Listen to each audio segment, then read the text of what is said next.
la la la la la la la la la la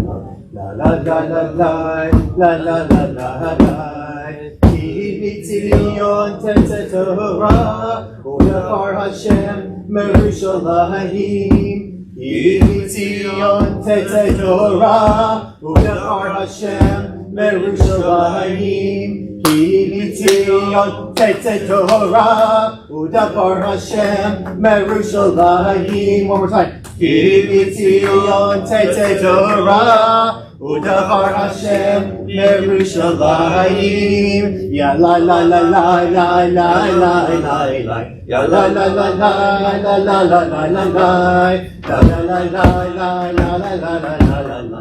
La la la la la la la la la. La la la la la la la la la la la. La la la la la la la la la la la. La la la la la la la la la la. La la la la la la la. Page 96. Yikdav Yikdav Shmeirba. Amen. Ramadi Barak Kotev Mekotev V'Chayakun V'Yomakotev Kayed Dekal Diet Israel Bagad Yisman Kariv Yibru. Amen. Amen. Yehei Shemer Rabban Rabban Amen. Yiparak Yisbag Parak Vam Inaseh V'Tadar V'Talev V'Talosh Mitgucha V'Ritlu. Let I'm sorry. Min Kop V'Tiratach V'Tiratach V'Tadav V'Nekmada V'Mavama Yibru. Amen. Amen. May the present please of the entire house of Israel be accepted by the Father of heaven. Let's say Amen. Amen. Yehei Shlomah Rabban Mishmaya V'Chayim Aleinu V'Chai Yisrael V'Yimru. Amen. Amen. V'Sei Shalom B'Mamav Hu Yasei Shalom Aleinu V'Chai Yisrael V'Yimru. Amen. Amen. Page 98. Hey, Kamocha, Valim Adonai, V'Ei Masecha, Ma'akush Mekokolamim, V'Amshad Kavador, V'Ador, Adonai Melech, Adonai Malach, Adonai Melech Le'olam Hayed, Adonai Oz, L'Olam Yiteh, Adonai Yivarek Et Amo V'Shalom, Aparachamim, Eitiv Avivitzika Et Zion, Tivnei Chomot Yerushalayim, Tivnei Chomot Yerushalayim, Kivekal Levahat B'Atzavnu, Melech Rovenisa, Adon Elohim. Let's go stand up. By the way, for my 9 o'clock class, I was looking for the word Ram in one of our songs. I thought it was on page 30. No, it was right there on page 98 at the bottom of that second stanza. Ram, exalt, like high, lift it up. I'm sorry. Vayipitzor Vayimer Moshe.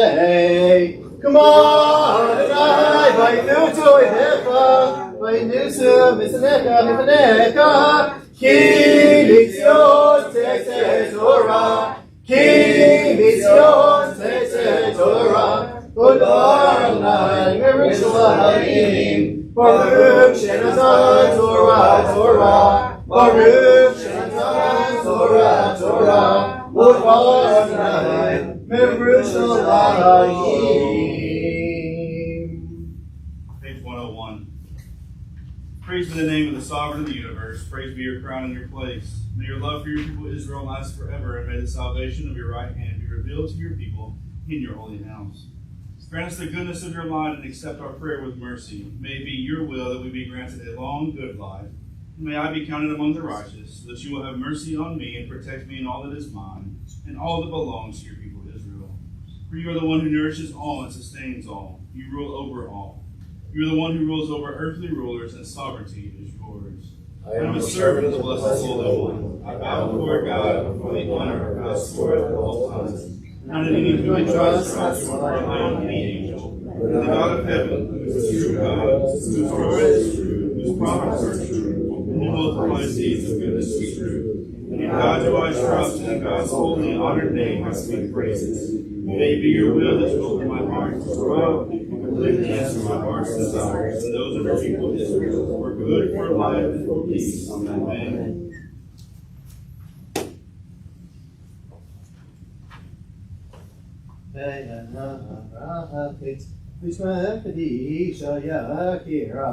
Anai Mahatu Shvika.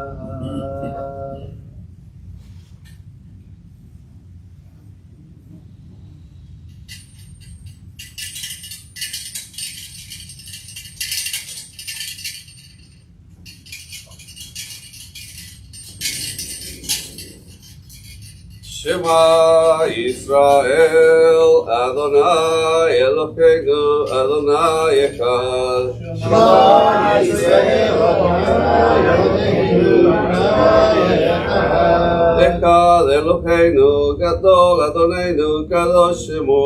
Echad Eloheinu, Gadol Adonenu, Kadosh Shemo.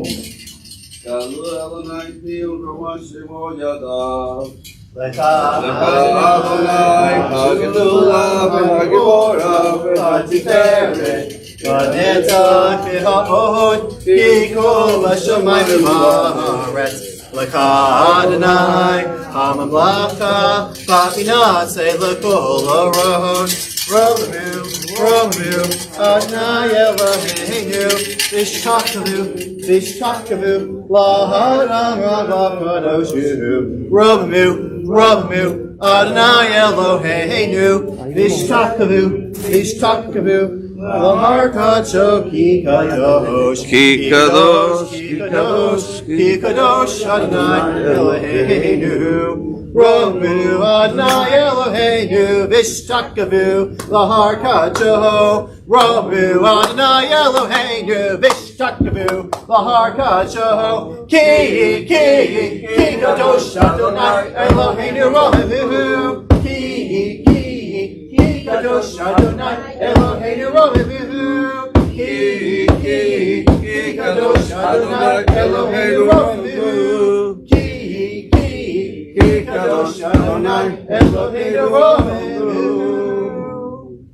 Simon, would you like to lead us in that other version of Holy, Holy, Holy, Holy, Holy, Holy is the Lord God Most High, God of hosts.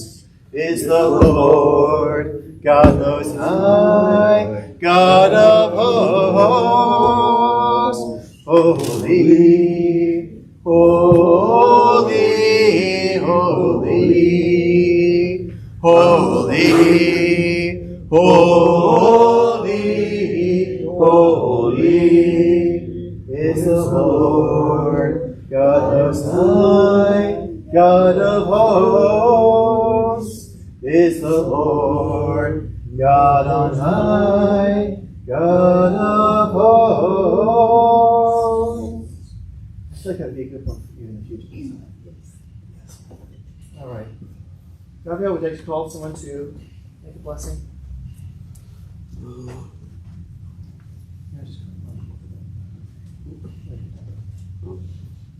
Close to the Rebecca.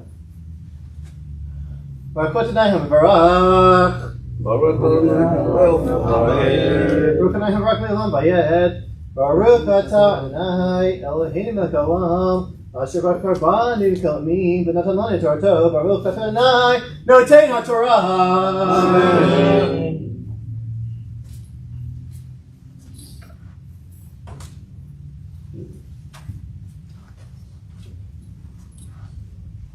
בחיה עקב תשמעון את המשפטים האלה ושמרתם ועשיתם אותם ושמר אדוני אלוקיך לך את הברית ואת החסד אשר נשבע לאבותיך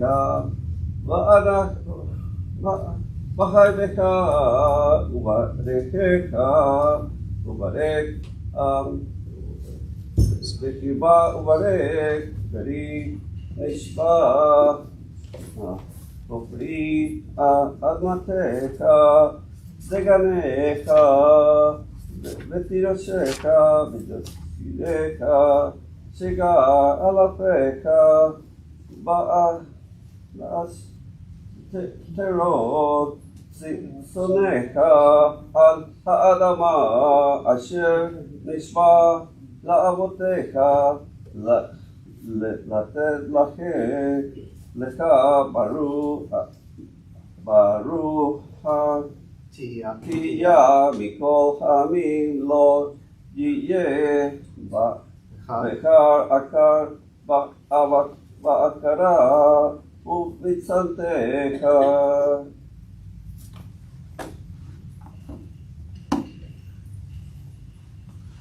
Baruch atah Adonai Elohim lekol olam asher natan mani Torah temet v'chayei olam natan b'ketenu. Baruch atah Adonai noten Torah. Amen.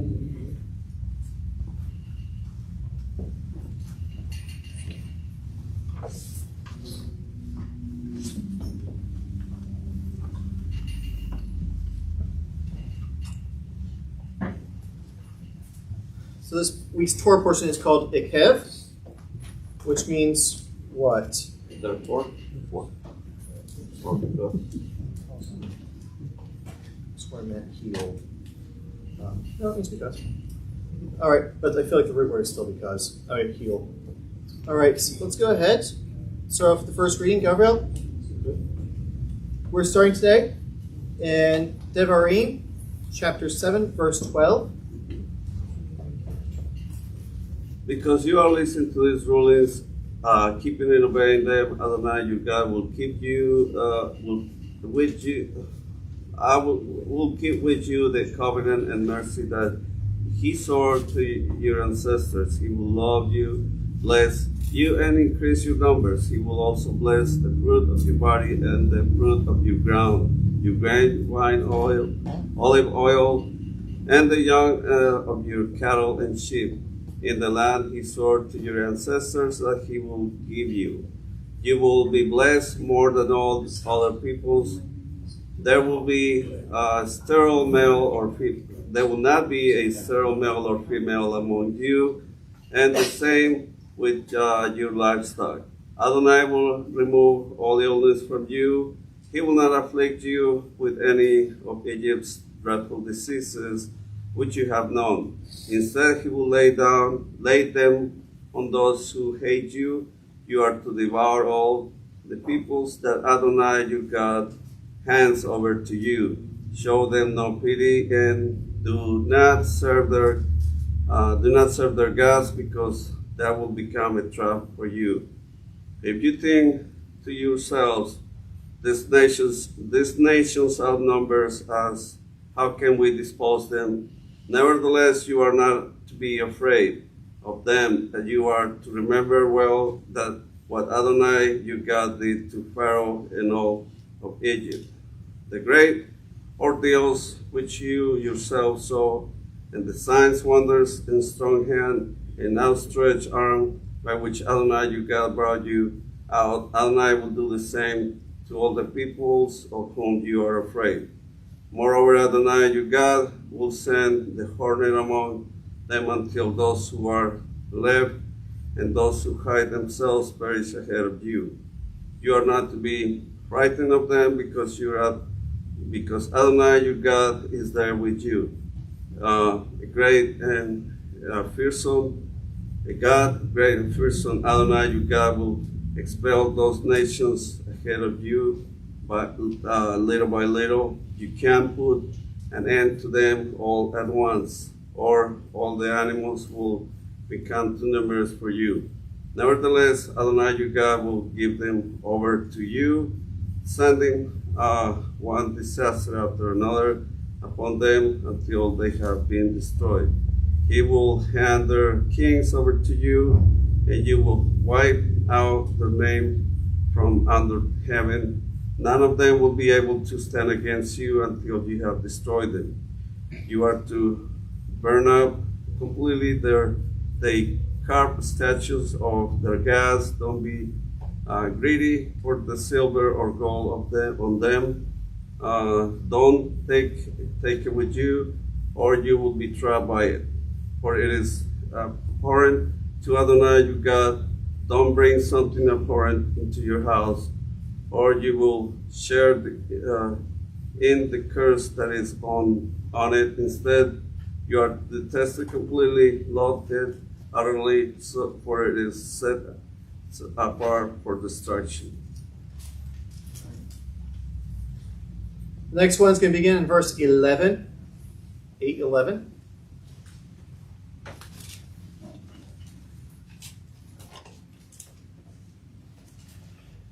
careful not to forget Adonai your God by not obeying his mitzvot, rulings and regulations that I am giving you today. Otherwise, after you have eaten and are satisfied, build fine houses and lived in them, and increase your herds, flocks, silver, gold, and everything else you own.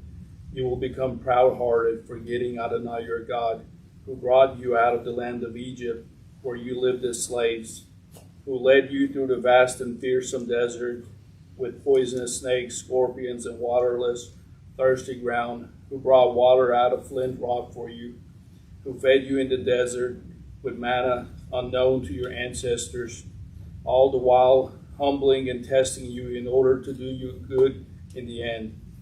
You will think to yourself, my own power and strength of my own hand have gotten me this wealth. No, you are to remember Adonai your God, because it is he who is giving you the power to get wealth in order to confirm his covenant which he swore to your ancestors, as it happened even today. If you forget Adonai your God, follow other gods and serve and worship them, I am warning you in advance today that you will certainly perish. You will perish just like the nations that Adonai is causing to perish ahead of you, because you will not have heeded the voice of Adonai your God. All right, the next one is chapter 9, verse 4.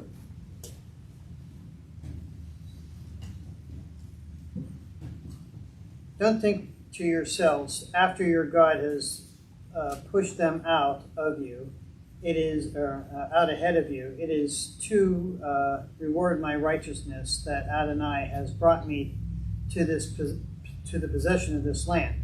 No, it is because these nations have been so wicked that Adonai has driven them out ahead of you. It's not because of your righteousness or because of your heart that is so upright that you go into and take possession of the land, but to punish the wickedness of these nations that Adonai, your God, is driving them out ahead of you, and also to confirm the word which Adonai swore to your ancestors, Abraham, Yitzchak, and Yaakov. Therefore, understand that it is not for your righteousness that Adonai, your God, is giving you this good land that you, to possess. Chapter 10, verse 1.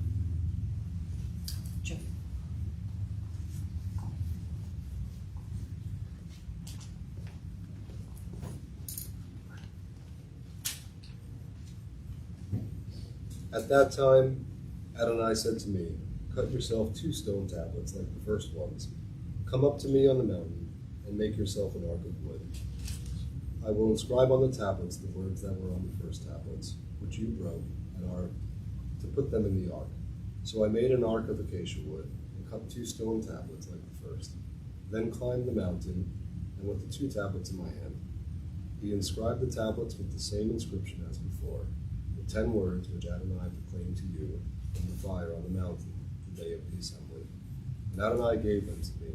I turned, came down the mountain, and put the tablets in the ark I had made, and there they remained, as Adonai ordered me. The people of Israel traveled from the wells of Bnei Yaakon to Moserah, where Aharon died and was buried. And Eleazar, his son, took his place, serving in the office of Kohen. From there they traveled to Gilgal, from Gilgal to Yaphthah, a region with running streams. At that time Adonai set apart the tribe of Levi to carry the ark for the covenant of Adonai, and to stand before Adonai to serve him, and to bless him, blessing his name, as they still do today. This is why Levi has no share in the inheritance with his brothers. Adonai is his inheritance, as Adonai your God had said to him. I stayed on the mountain 40 days and nights, and previously, and Adonai listened to me that time too. Adonai would not destroy you. Then Adonai said to me, get up and go on your way at the head of the people, so that they can enter and take possession of the land I swore to their ancestors I would give them. All right, next one is verse 12.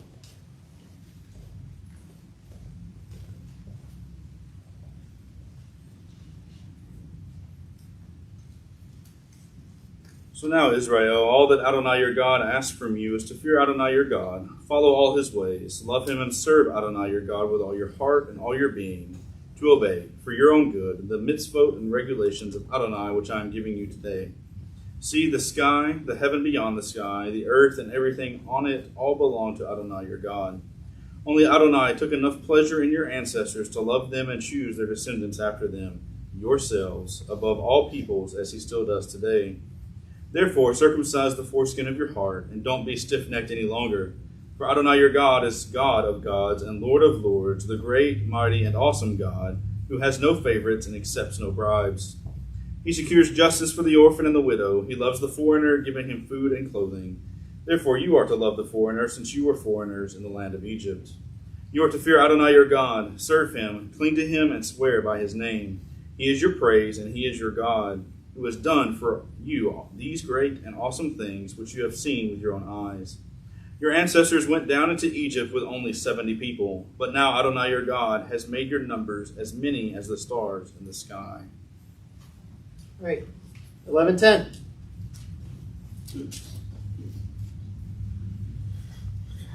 For the land you are entering in order to take possession of it isn't like the land of Egypt. There you will sow your seed and had to use your feet to operate its irrigation systems, as in a vegetable garden. But the land you are crossing over to take possession of is the land of hills and valleys, with which soak up water when rain falls from the sky. It is a land Adonai your God cares for.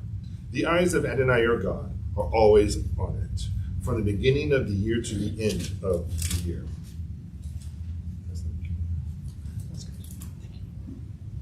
All right, and then the last one is, verse 22.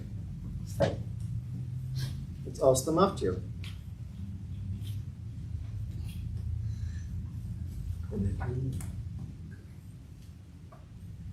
For if you will take care to obey all these mitzvot I'm giving you, to do them, to love Adonai your God, to follow all his ways, and to cling to him, then Adonai will expel all these nations ahead of you, and you will dispossess nations bigger and stronger than you are. Wherever the sole of your foot steps will be yours. Your territory will extend from the desert to the Lebanon, and from the river, the Euphrates River, to the western sea. No one will be able to withstand you. Adonai your God will place the fear and dread of you on all the land you step on, as he has told you. Thank you. So there's actually a lot that we could talk about here. One of my favorite things is where it says, man does not live on bread alone, but in every word that comes from the mouth of Hashem. The problem is that's not what it says. It says the man. The man. It's a reference to the Mashiach. It is the singular definitive, definite article. But there's a lot of references to the Mashiach here. And we have a section here about what does it mean that our womb will be like the fruit of the ground. So, Without sin. The Torah says he will also bless the fruit of your womb and the fruit of your ground. The sages mused over the relationship between the promise to bless children and the promise to bless the harvest. Why does Scripture compare the fruit of the body to the fruit of the ground? The Holy One, blessed be he, said, as the fruit of your ground will grow abundantly, so will too the fruit of your body. Another explanation says, just as there can be no sin or iniquity in the fruit of your ground, so there will be neither sin nor iniquity in the fruit of your body. According to this interpretation, the blessing over the fruit of the womb and the fruit of the ground subtly alludes to the Messianic era, when the evil inclination will be subdued, Satan will be chained, and sins will be forgiven. Yeshua is the fruit of the ground, a first fruit of the Messianic era. He is the Son of Israel, in whom neither was found neither sin nor iniquity.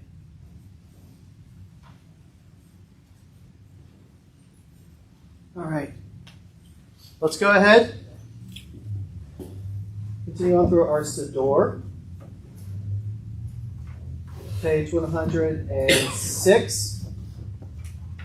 Perkat HaGomel. This blessing is recited by someone who has recovered from a serious illness, returned safely from a long journey, or survived any kind of danger, including childbirth. Would anyone here like to say the bracha today? David, can I volunteer you? It's good to see you again. Can I volunteer you, David? I said we'd like to say the blessing. Brakat HaGomel. I don't know what. Oh, okay. Just want me to read it there. 107, please. 107. Yes. Praised are you, Adonai, our God, ruler of the universe, who acts kindly toward the undeserving and has dealt kindly with me. May the one who bestows goodness upon you continue to do every kind of goodness. I was just saying we're happy to see you again. It's good that you made it back from your trip. Page 108. We'll just go under 9. I'll read off my list, and then you can just say names. May the Lord Blessed One, who blessed our ancestors, Abraham, Yitzhak, Yaakov, Sarah, Kavrakam, Leah, bless and heal Yoneh, Gabriel, Yonatan, Simcha, Avi, Shemai, Janelle, Tammy, Rick, Heather, Sally's father, David, Pauline, Robert, Juanita, Bill, Carol, Laura, Ina, Vicky, and Casey? Casey. Piper and Lucy. Lucy. Karen and Anna. Karen and Anna. Lorena, Lucas, Jeff and Jarvis and Ashley. Jeff, Crystal. Crystal. Joseph. Joseph. Shmuel, Lucia. Shmuel, Lucia. Kayla.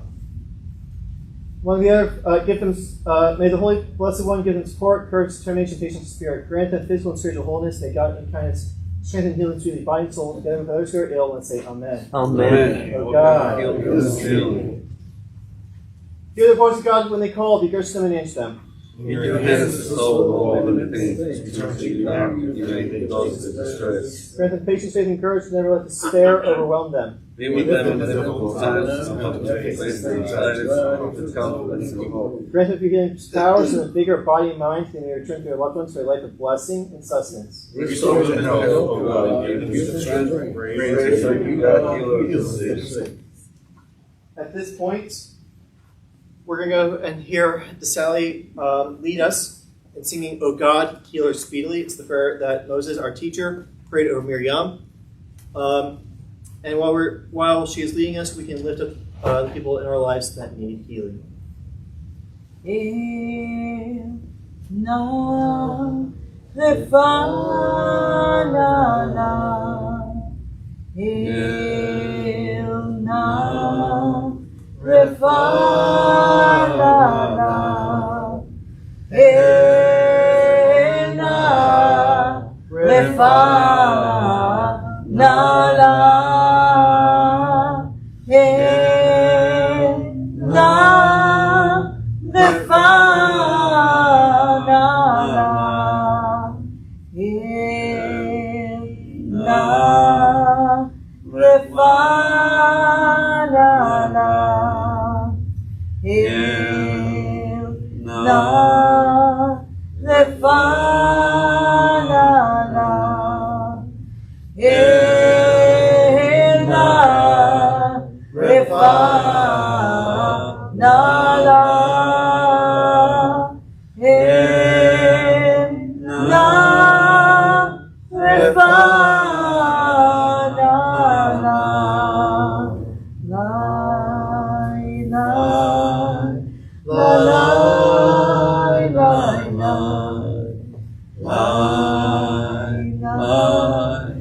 Page page 112. Yigdavikas Nerava. Amen. Vadibra Kirtavan. Vaimalek. Mapute Batayo. Komibio. Makona Kayatika. Israel. Vagalah. Vagalah. Ismakari. Amen.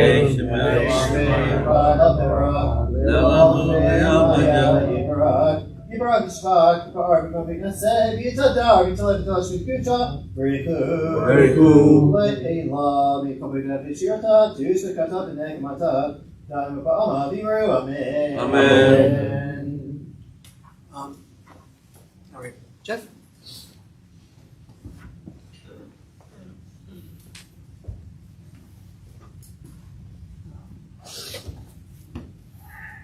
Torah, Torah, Torah, Torah, Torah. Tzilanu Moshe. Torah, Torah, Torah, Torah, Torah. Tzilanu Moshe. Torah, Torah, Torah, Torah. Tzilanu Moshe.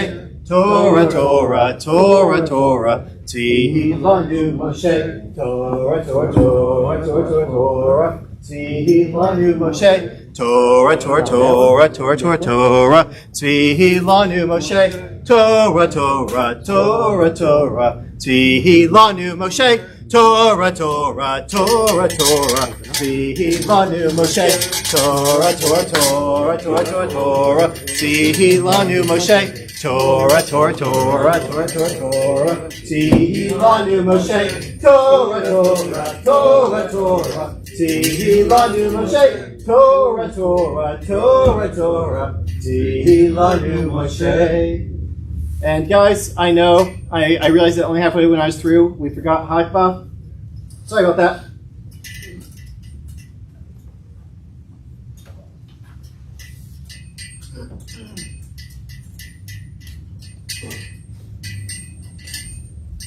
I forgot Hakbah. Not me, I. It's a tree of life for those who hold on to it, and those who support it are happy. Its paths are pleasant, and all its ways are peaceful. Our haftarah today is the second consolation from Isaiah. It comes from Isaiah 49, beginning in verse 14.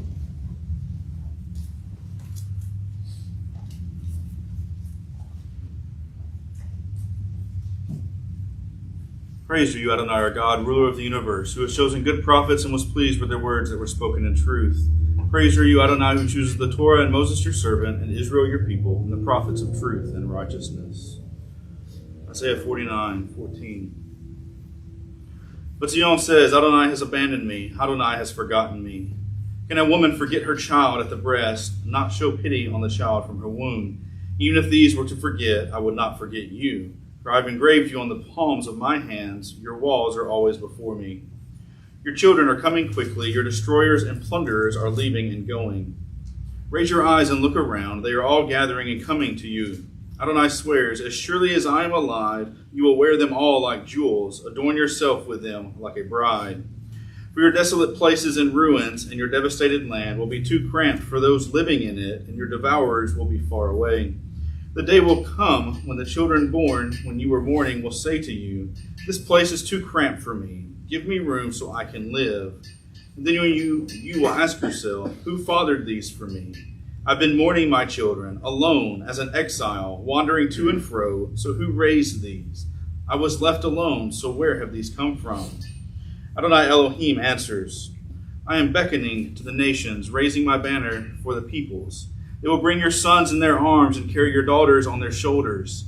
Kings will be your foster fathers, their princesses your nurses. They will bow to you, face toward the earth, and lick the dust on your feet. And then you will know that I am Adonai. Those who wait for me will not be sorry. But can booty be wrested from a warrior? Can a victor's captives be free?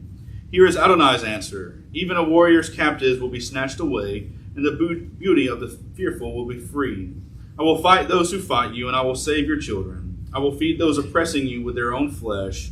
They will be drunk on their own blood as with wine. And then everyone will know that I, Adonai, am your Savior and your Redeemer, the Mighty One of Yaakov.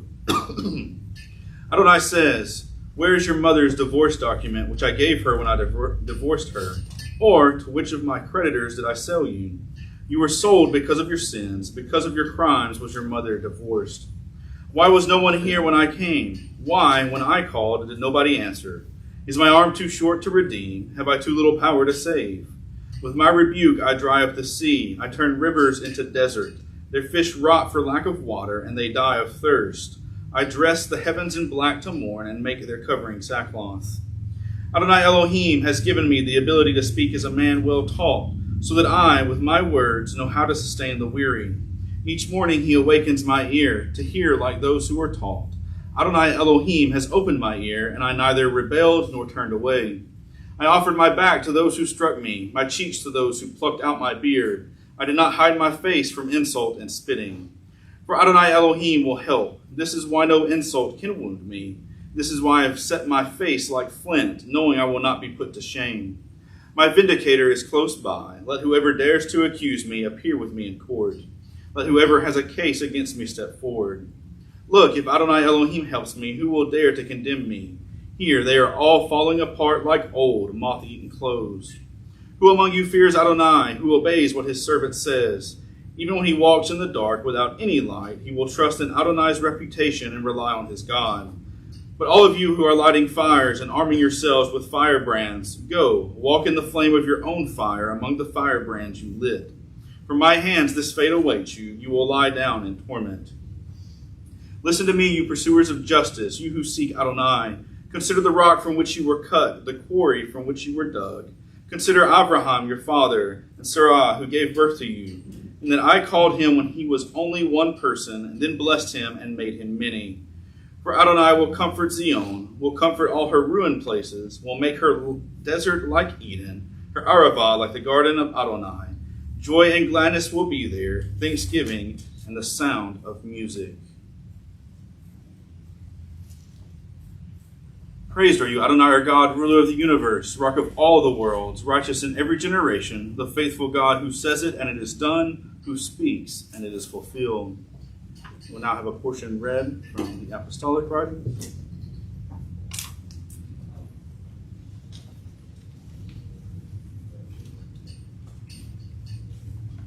This morning's passage from Berit Hadashah comes from the book of Matthew.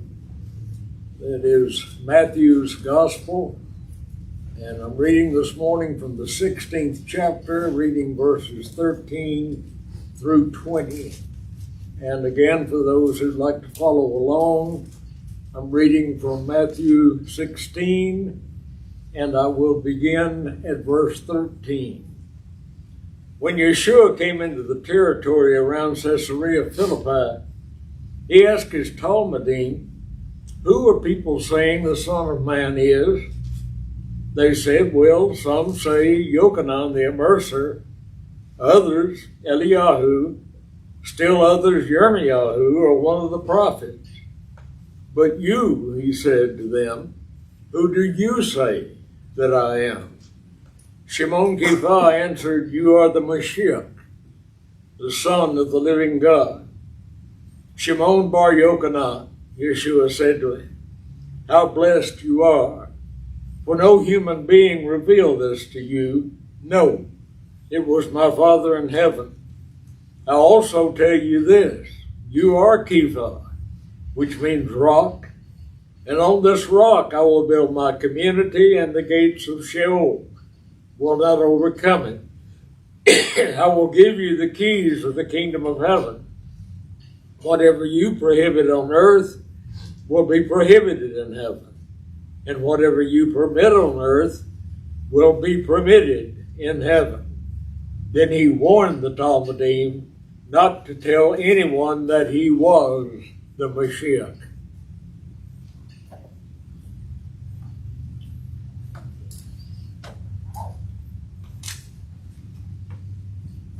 Continuing on page 117, all God's words are truth and righteousness. For you are faithful, Adonai our God, and your words are trustworthy. Not one word of yours is ever taken back unfulfilled, for you are a dependable and merciful ruler. Praised are you, Adonai, the God who is dependable in all your words. Rahakim, Rahakim, Al Zion, Rakim, Rahakim, Al Zion, Rakim. Rakem al Zion ki beit Hayenu. Rakem al Zion, Rakem al Zion, Rakem al Zion ki beit Hayenu. Have mercy on Zion, for she is our life's home. Save the humble so quickly in our day. Praise are you, Adonai, who causes Zion and her children to rejoice. Cause us to rejoice, Adonai, our God, with Elijah the prophet, your servant, and with the kingdom of David, your anointed. May he quickly come and gladden our hearts. May no stranger sit on his throne, and may no others inherit his glory. For you vowed to him by your holy name that his light would never be extinguished. Praise are you, Adonai, shield of David. And for your Torah, and for the worship, and for the prophets, and for the Shabbat day that you gave us, Adonai our God, for holiness and for rest, for glory and splendor. For all these, Adonai our God, we thank you and praise you. May your name be praised perpetually forever. Praised are you, Adonai, who sanctifies the Shabbat. Continue on page 121 with a prayer for our nation.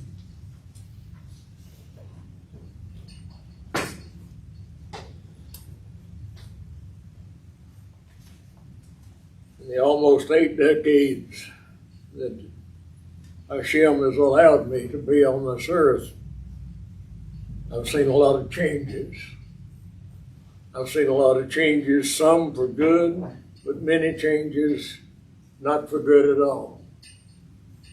I have never in my life seen a nation as divided as ours stands today.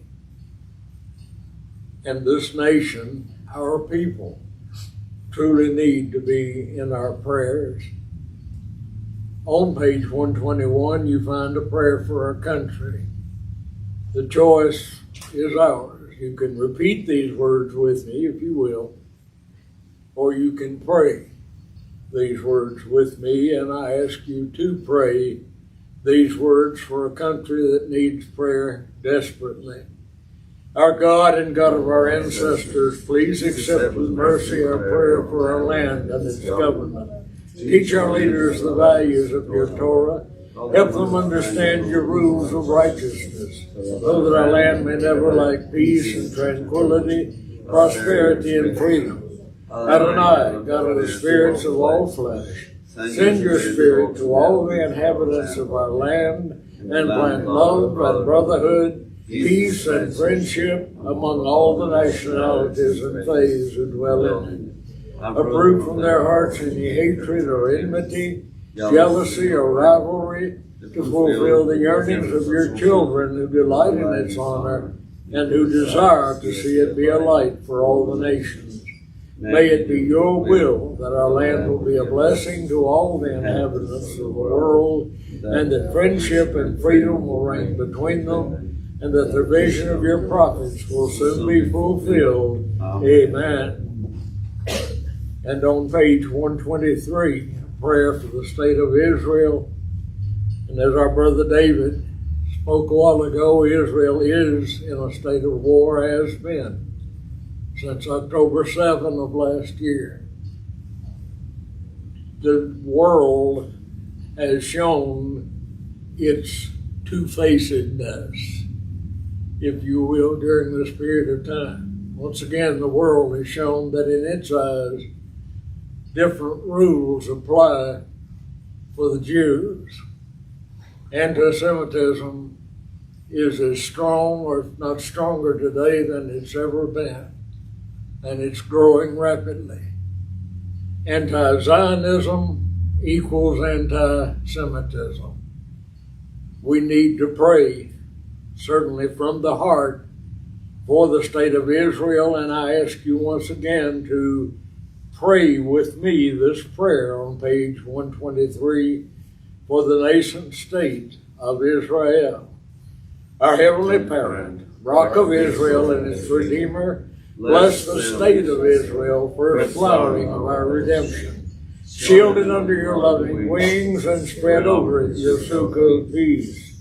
Send your light and truth to its leaders, ministers, and advisors, and guide them rightly with your good advice.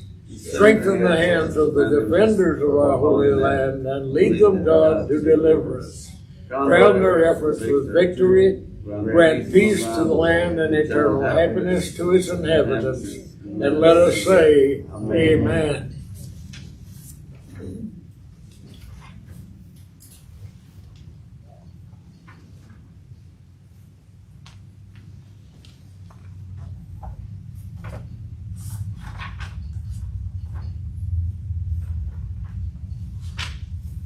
Page 128. Come on. Just take it over. Just take it to the road. Yalu Echimado Nahai Ki Niska Shimulavado. Oh.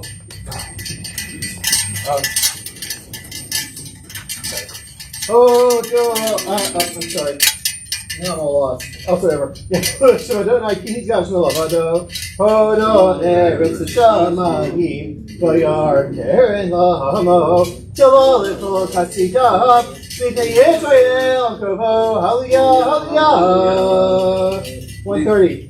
Before Davi, Havu Ladonai, Bnei Yerim, Havu Ladonai, Kavod Ba'oz, Havu Ladonai, Kavod Shamo, V'shachavu Ladonai, Behar HaKodesh, Kol Ladonai, Yahamayim, El HaKavod Yirim, Adonai, Almighty Rabbi, Kol Adonai, B'Koach, Kol Adonai, Behadar, Kol Adonai, Shaver Arzim, V'Shaver Adonai, Arzehonon, V'Yar Kidem, Kemo Ekev, Lebanon, Desirion, Kamo, Ven, Kamo ven Rehim, Kol Adonai Pasir Hotesh, Kol Adonai Yahil Mivar, Yahil Adonai Mivar Kodesh, Kol Adonai Vayalo, Vayapasov Ya'aro, Upekalo Kulo, Omer Kavod, Kulo Omer Kavod. Everyone take a vote. Adonai lama horisha, like Adonai melech melam, Adonai os la'amo yitain, Adonai yevarek et shalom.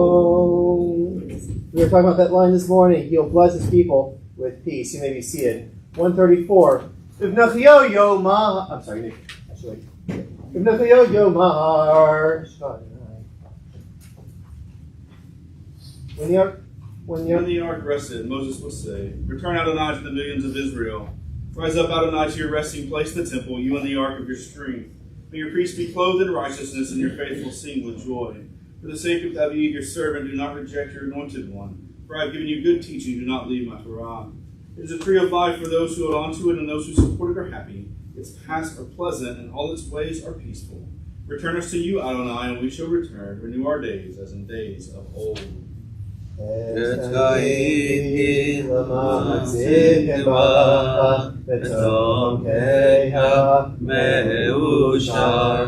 Etzkaiti l'machzik ba b'tokeiha meushar. Dirkei Noam v'kolotecha shalom. Hashivenu Adonai Elokavini Shuva Kadeshanenu Ekedem. Therefore, the Torah is holy. The mitzvah is holy, upright, and good. Contentment awaits us who hear the words of God and obey them. To the only wise God, to the only wise God, Yeshua the Messiah, Yeshua the Messiah. Before forever, be glory forever, be glory forever, forever. Amen. I want you to sing a different little melody with me today. Ben Elohim Kayim, Ben Elohim Kayim, Ben Elohim Kayim, Ben Elohim Kayim, Ben Elohim Kayim, Ben Elohim Kayim, Ben Elohim Kayim, Ben Elohim Chaim Atahu Mashiach Ben Elohim Chaim Ben Elohim Chaim Ben Elohim Chaim Atahu Mashiach Ben Elohim Chaim Ben Elohim Chaim Ben Elohim Chaim. It's better when there's like a lot of people, but the Son of the Most High God, you are Mashiach, the Son of the Most High God.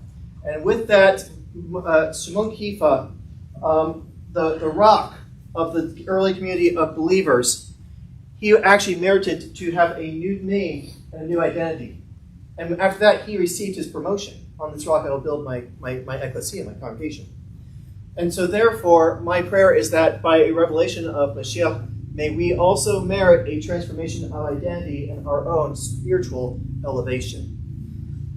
Let's go on over. I'm sorry, I am not opening to that part anymore. I am weeks behind. Instead, we have begun a new series. And I want to go ahead and do a little bit of review of last week. And then I want to go ahead and get into something else a little bit unusual for me. And I'm not going to be subverting what I've said in the past, but I want us to understand that there is a technicality here that we need to discuss. So last week, we've been working through our forefathers, through our founders. And last week, we discussed a man by the name of Yechiel Tzvi Lichtenstein. Yechiel Tzvi Lichtenstein. And the reason I love Yechiel Tzvi Lichtenstein's story is he's just a smart guy. He's just smart. And he picked up a New Testament, he read it, and he said, yeah, Jesus, he's the Messiah. And he just became a believer. And the first thing he does is he develops a minyan. And you might say, well, why should we listen to him? He's just some random guy. No. Here's a few of his credentials. He was a prodigy, born into a Hasidic family. He's an expert from a young age in Talmud Bavli, Midrash, Chassidut, and mysticism. He was a rabbi when he came to the decision that Yeshua had to be the Mashiach. In fact, all of our founders were brilliant men and women. We did not just pick someone who was just a good singer, and we're like, well, we guess they belong. No. These are the very cream of the crop as far as like just sheer knowledge are concerned when it comes to Torah. And here is a prime example. And he didn't have a vision, like we'll see in a few weeks. He didn't have a miraculous encounter. He just studied and he said, makes sense. And he became a Messianic believer. And I said that he continued in this way his whole life. And I have a quote here from one of his students. He was a stranger among the German Christians and would have been at home in apostolic times and in the apostolic church. He lived in the writings of the law and the prophets and literally pondered the words of the Lord day and night, had little sense of the present. I love that. I just see like an older man, just looks like some old Hasidic guy walking through the streets muttering the words to himself. Sure. Like, blessed are the poor in spirit, for theirs is the kingdom of heaven. Blessed are those who mourn, for they shall be comforted. Blessed are the meek, for they shall inherit the land. Blessed are those who thirst for righteousness, for they shall be satisfied. And in many ways, we're not even caught up to his writings. The Messianic world is only now starting to understand a lot of what he was trying to tell us. And so that's Yechiel Tzvi Lichtenstein. And there's a picture in our foyer of him. And he's got the hat, he's got a pipe sticking out of his mouth. It looks like a pipe. And he's just reading a little book. I might assume that's the New Testament, but coming from him, we're not really sure. And I explained last week how this is a movement with history, with legacy. But most of all, it's a movement that makes sense. It makes sense. It's not subjective, it's objective. It is objective, not subjective. And that we never buy that horrible logic that says, well, it's faith. You have to believe it with your heart. You can't just, there's no real proving it. You just have to be blind about your faith. Yeah, right. I'm not going to believe it blindly. But I understand that what Mashiach was trying to communicate to us. And I realize that this is a religion that makes sense. There is a logic and a coherence to it. And I said, I encourage us to study. I encourage us to immerse ourselves into our heritage, and into this faith that's been handed down to us. And I said that very often Mr. Lichtenstein, he would shout, "Ganz falsch!" in the middle of church services. He would go into church services, listen for a few minutes before he shouted, "Ganz falsch! It's all false! You got everything wrong! You misunderstood everything!" And then he would start at length to correct the preacher. My word, I would hate having him in my services. But in many ways, that's what I'm going to focus on today. Ganz falsch. You see, when I first came here in 2017, I made an observation about the congregation. And Baruch Hashem, it's not true anymore. But the observation was, my word, they don't like anyone.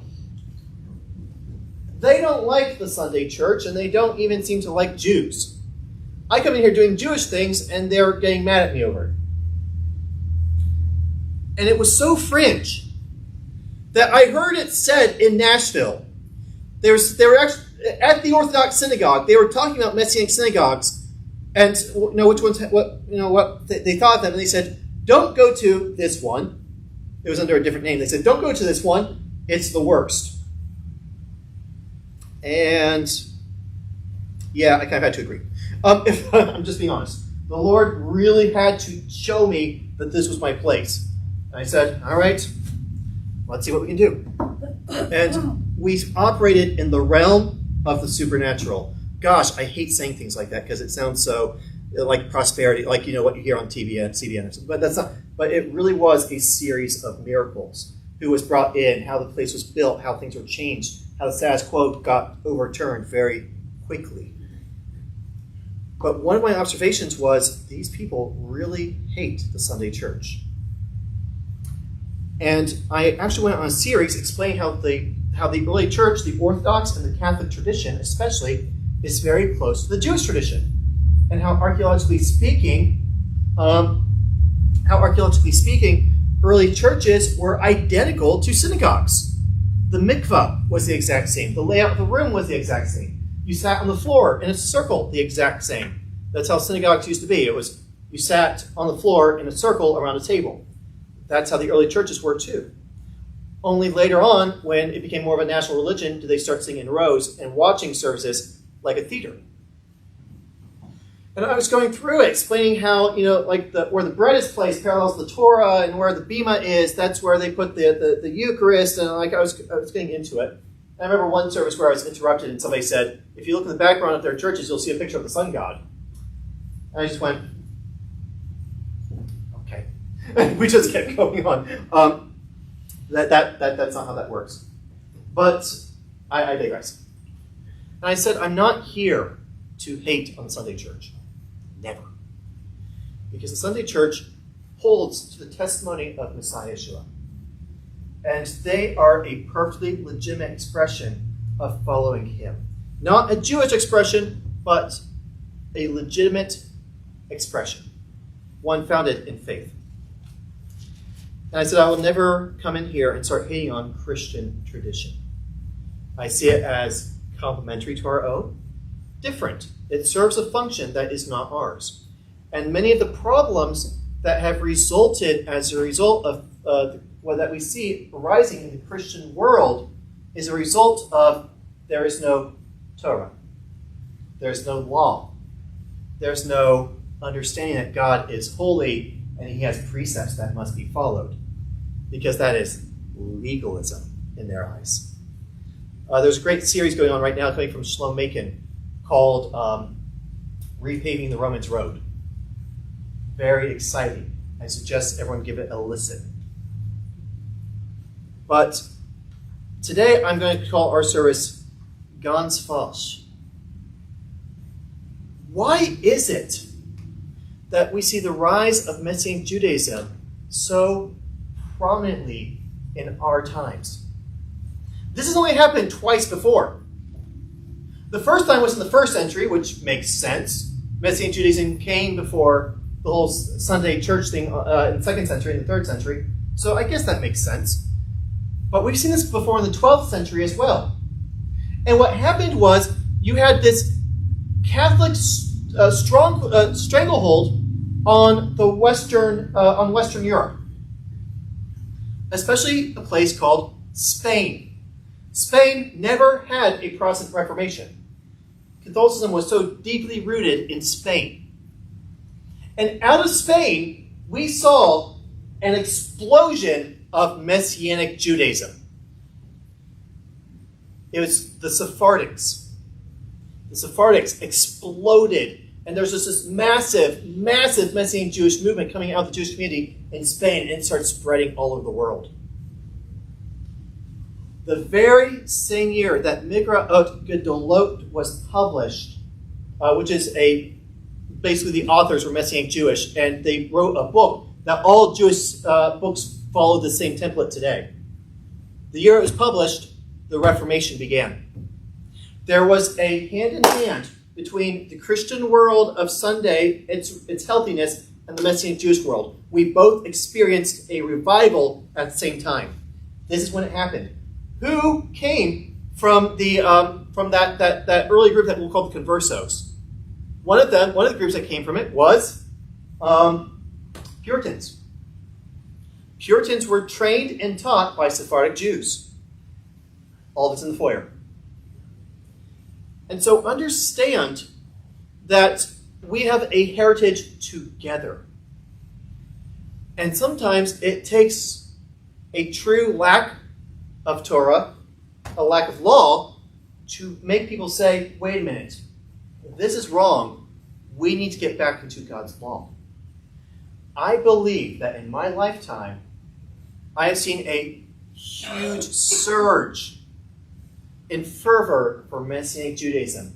And it's come from the Jewish world, and it's come from the Christian world. Really, this began in the 60s. These sheer numbers coming into the Messianic Jewish movement. As we've been saying, Lichtenstein, let me see here, he was born in 1831. He died in 1912. The Messianic Jewish movement has been around for about 150 years, guys. This third movement, this third wave of it. But it only became popular, it only became cool about 60 years ago. What happened? My belief is this, and I'm going to talk a little bit about it today.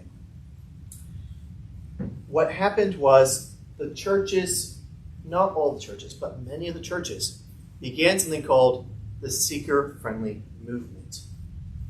The seeker-friendly movement.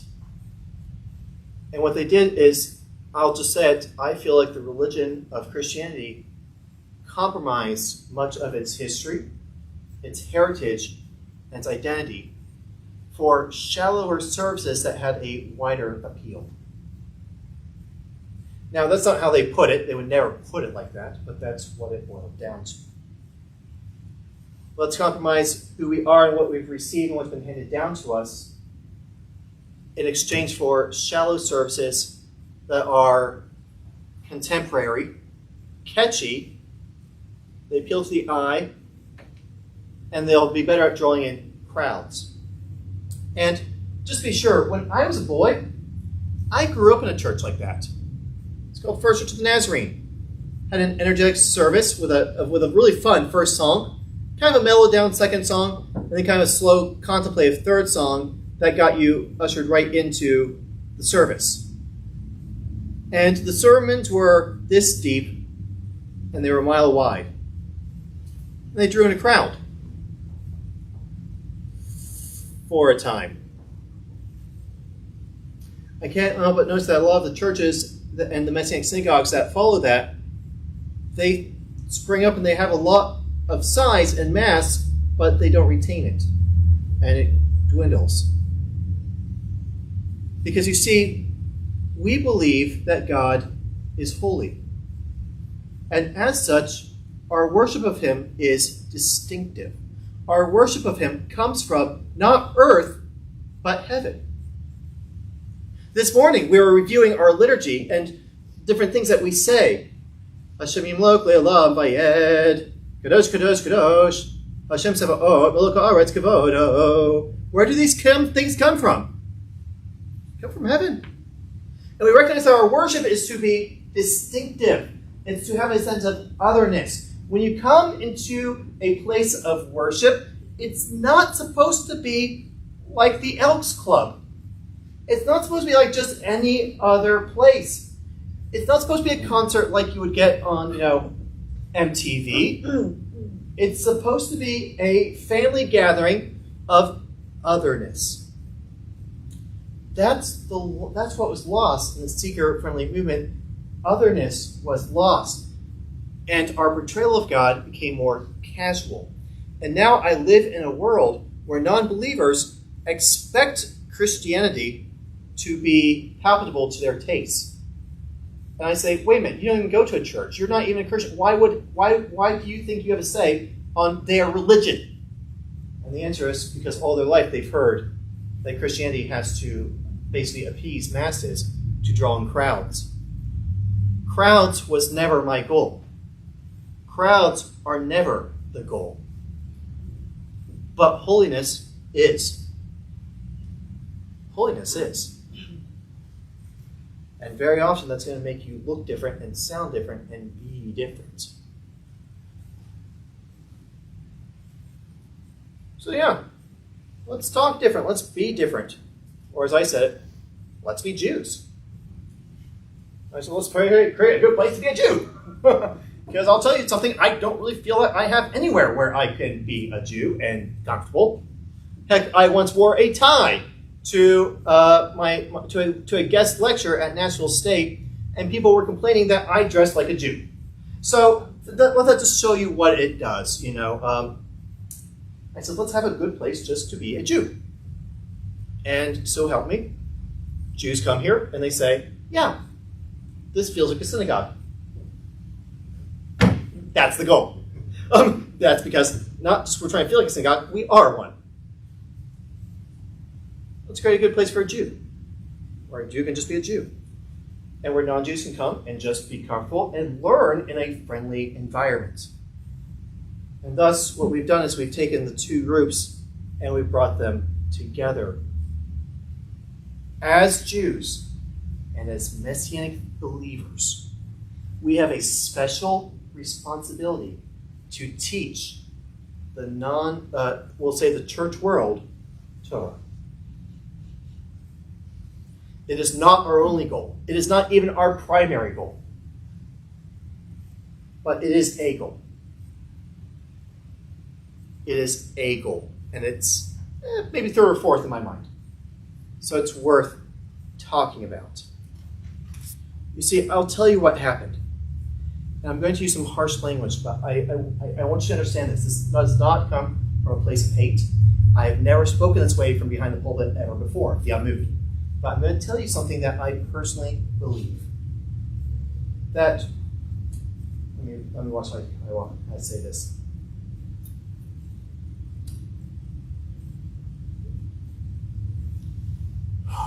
We teach that God has two arms. Okay. The one arm starts with a manifestation of wisdom called Binah, and the other one called Chokmah. And basically these are both words that translate wisdom. But Binah is a wisdom that cannot be comprehended except through Chokmah. Binah is wisdom, but it's like a harsh wisdom. Chokmah is like compassion. It's a wisdom that understands and is sympathetic. It's a soft wisdom, whereas the other one is more like a hard wisdom. And what flows from Chokmah is chesed. And what flows from Binah is Givorah. Chesed, what flows from Chokmah is loving kindness. And what flows from Binah is strength. Givorah. And it goes on from there. How do we understand this? It was explained, and there's a book about prophets and kings, and it's a foundational text in Judaism, that Christianity has so gravitated toward God's left hand, and its left hand is Givorah. I'm sorry, its left hand is Binah, from which flows Giborah. I'm sorry.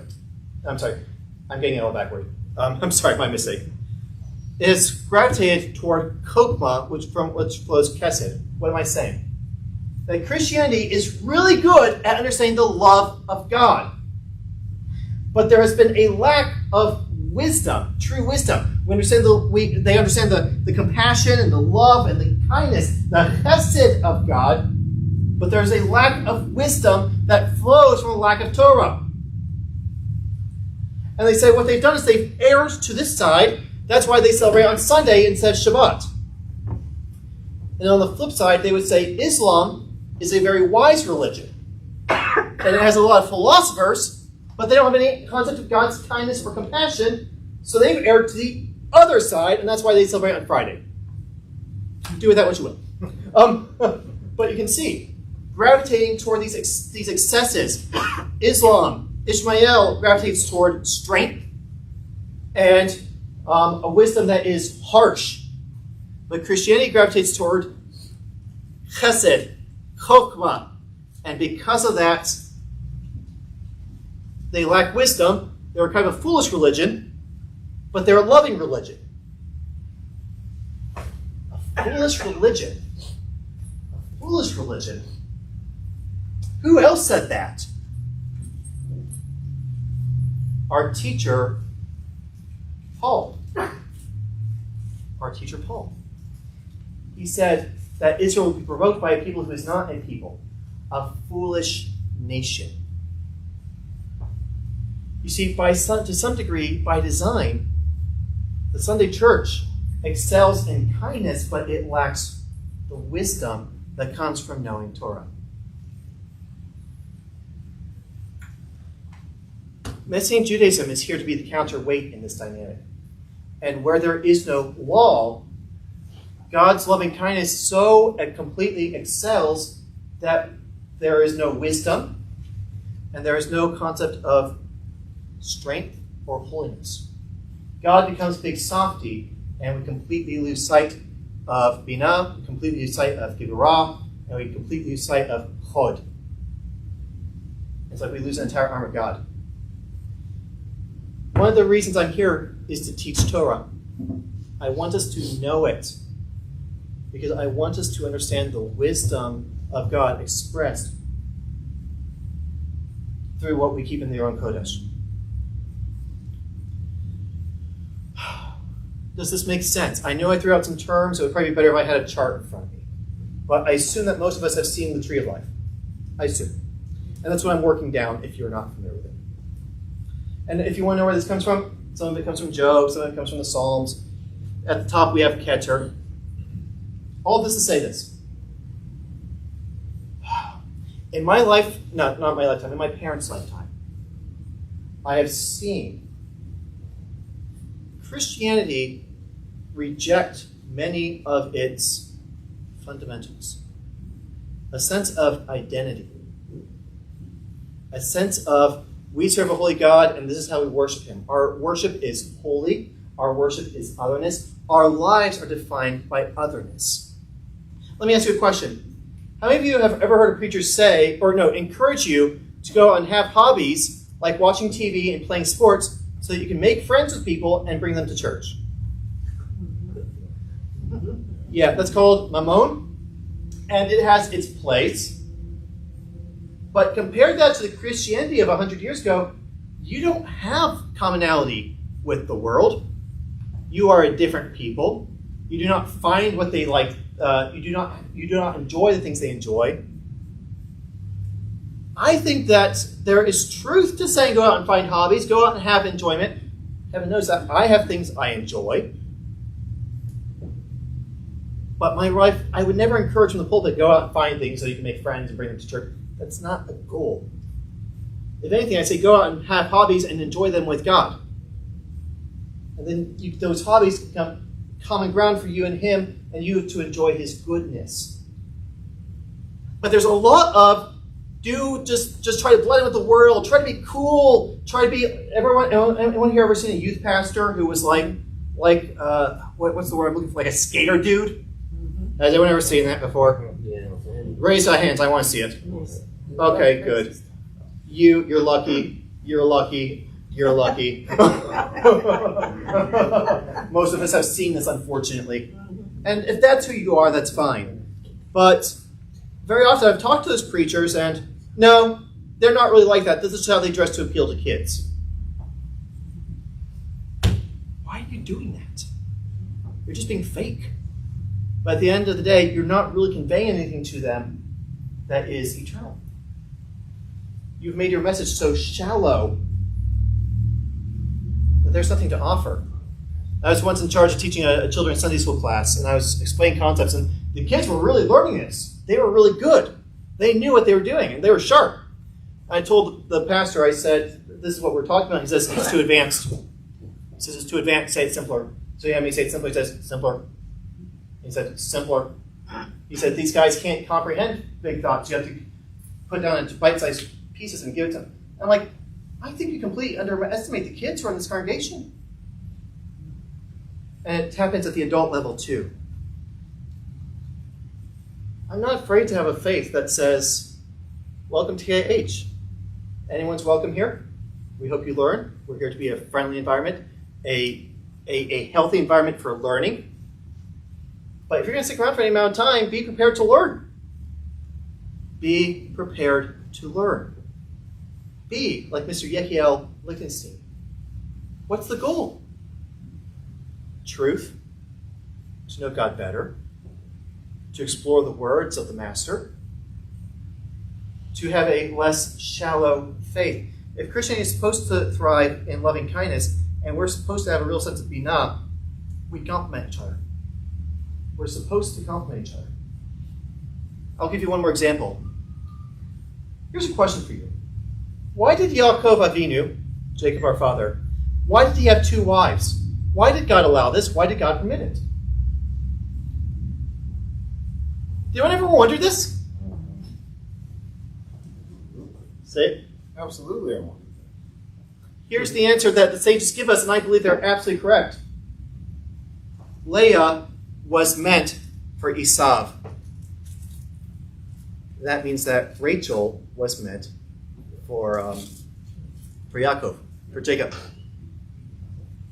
The two brothers together were supposed to marry the 2 sisters, and they were supposed to be co-patriarchs. How many of us knew that the name Esav is an anagram for Yeshua? Rabbis have always traced the prophetic language of Edom and Esau, or have always traced Christianity, the Sunday church, into Esau and Edom. And they said, Esau has traces of holiness in him. He is indeed a son of Yitzhak. But here's the problem with Esav. You see, his name is spelled with a missing yud. Yud, that's the letter 10. Like the 10 Commandments. He's a good man, but he's a lawless man. He has no law. He has no sense of God's standards. And part of the story of the redemption of Mashiach is that there's this Jewish body, Yaakov, and there's this Gentile body, Esav, and the two they were made to rule together. They were made to be co-patriarchs. But what happened instead is Jacob is humbled, and he becomes a slave to Laban. And while Jacob is humbled, Esau is exalted. But later on, Jacob is exalted, and in the prophetic language, he puts the yoke on Esau. But the prophecies tell us that one day Esau will throw the yoke off. And so you see, whereas they were supposed to be together, Jacob and Esau are back and forth. It's like a seesaw. When one is exalted, one becomes less. And when one becomes exalted, the other one becomes great. Or becomes less. It's like one's exalted, one's less. One's less, one's exalted. The Sunday church and Messianic Judaism, the nation of Israel, were meant to bring in the redemption together. And they were meant to complement each other. Instead, it seems like, gosh, the Sunday church has been really good at killing Messianic Jews. It's like a speciality of theirs. Okay. I guess everyone has their thing. Because it happened in the 4th century and the 12th through the 15th century, Messianic Jews were massacred. But my belief is that Jacob our father, he said to Esau, meet me here, we'll meet together. And then he turns around and he bucktails it the opposite direction. And Esau's left saying there like, wait, what just happened? Where'd you go?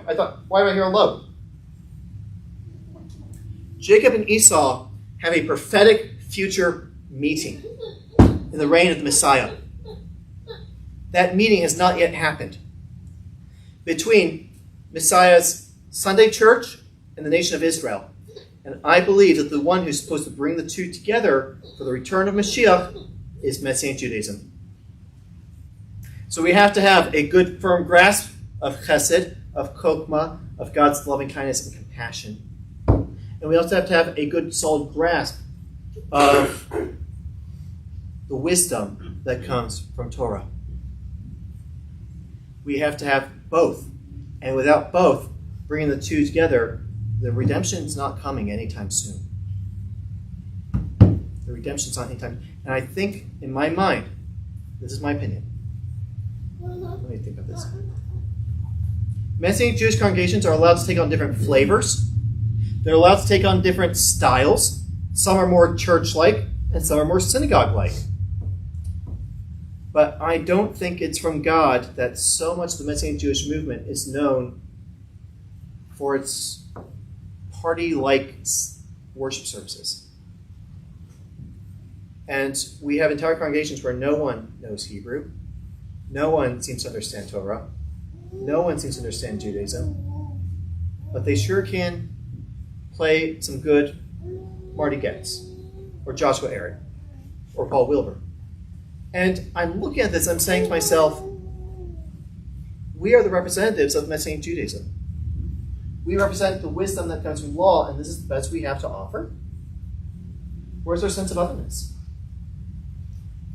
And so I have to say that I fully embrace other Messianic congregations, and in fact I'm friends with many. But understand that this is not a Jewish church. It's not a little taste of Judaism so we can have church with. It's supposed to be a taste of the world that is coming. It's supposed to be a resurrection of what happened in the first century. It's supposed to be it is supposed to be the fullness of Israel when you walk in through these doors. And I believe that if we're going to get there, it takes training and it takes work. And it's not easy. There's a reason I'm going over so much Hebrew with my 9 o'clock class, did Sally. Right? Because I want you to get this. And if you're up here leading with me, I want you to know it. The worst thing we can do is just lead liturgies that are just, we don't know what we're saying, we just say it. That's hypocrisy. This is supposed to be a taste of the world to come, Olam haba. And I laid out some goals last week. I'm going to lay them out for you again. Today, once this is over, I'm taking us to the back room, and we're just going to go through a book, one chapter at a time, called Mishnah Rabbeinu Yeshua. It's a very interesting book. I think you guys might enjoy it. I just realized my copy with my notes, I think I left at my desk. Oops. Oh well. I have another copy here, just without notes. Okay. That's a great start. I've been going over Hebrew with my 9 o'clock class, but we have a more serious book to go through pretty soon. Next year in January, I'm going to begin a curriculum here called Hayesod. And I want everyone in this congregation to go through it with me. It's the foundations of Messianic Judaism. What is our faith? What is this thing that we've walked into? It's not anything you've ever seen in the Sunday church. In fact, I've often said one of my main jobs here is to explain to Protestants why their assumptions about the Torah is wrong. Nope, doesn't say that. Look at this. No, it doesn't say that either. Look at this. Nope. People go, it makes so much more sense now. And I say, I know, right? But if we're ever going to get there, we need training, and it takes work. It's hard work, but the rewards of the Messianic era and of the world that is coming and of the future nation of Israel and the glories that we're going to be received from that, I think it's worth it. It's worth the hard work. And I'll be honest, it's rewarding work. So that's just a little bit about, I wanted to flesh out last week's service. Because last week I feel like I gave a sample. Today I really want to plow into it and say, the message of the Sunday church is loving, but it is incomplete. It needs a complement. Let's let it be Messianic Judaism. And the result will be bringing Israel and the church together, and then the return of the Messiah. Oh, gosh, that's a lot of work. Thank God it's more than just our congregation. Mr. Yechiel Lichtenstein, he tried his entire life to really form a Messianic congregation, and it just didn't take off. The time wasn't ready. The ground wasn't ready to receive that kind of seed. The ground is ready now, but growing has taken a while. But when this thing is fully grown, and if it's not killed, but if it's fully grown, it's going to bear a flower for all eternity.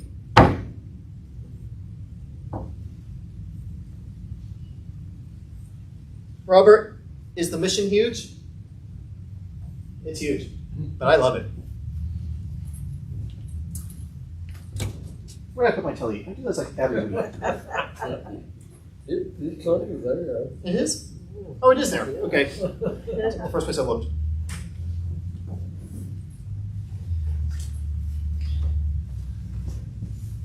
$162.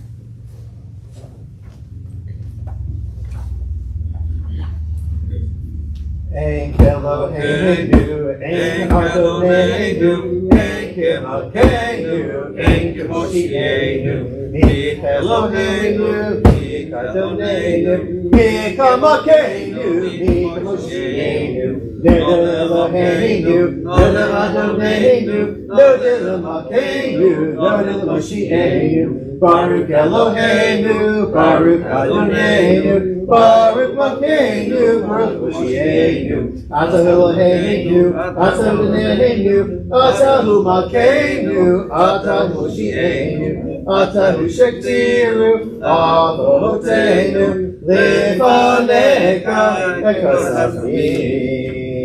164, let's go and stand up.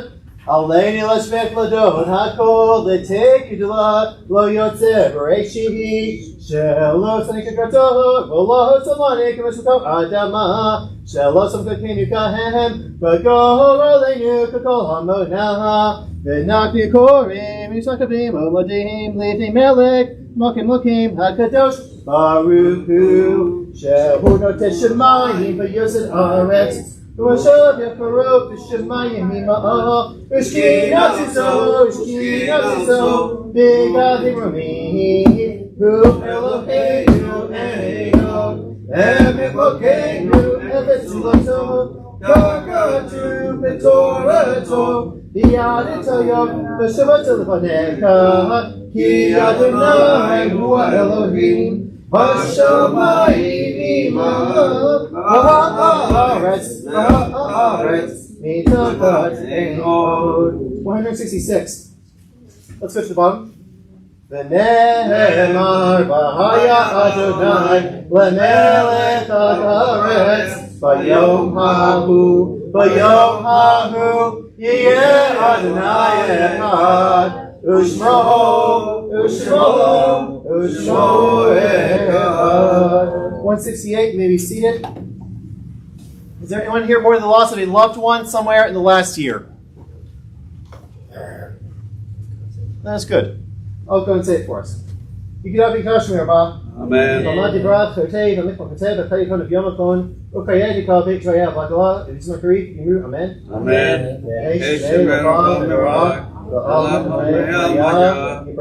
Yibrak Yisrael Ka'ar V'Man V'It Naseh V'Tadar V'Tzalech V'Talash Mekucha B'Rechu B'Rechu Le'ay La Mikol B'Gad V'Shotatush V'Katav V'Nekmata Dama V'Ama V'Imur Amen Amen.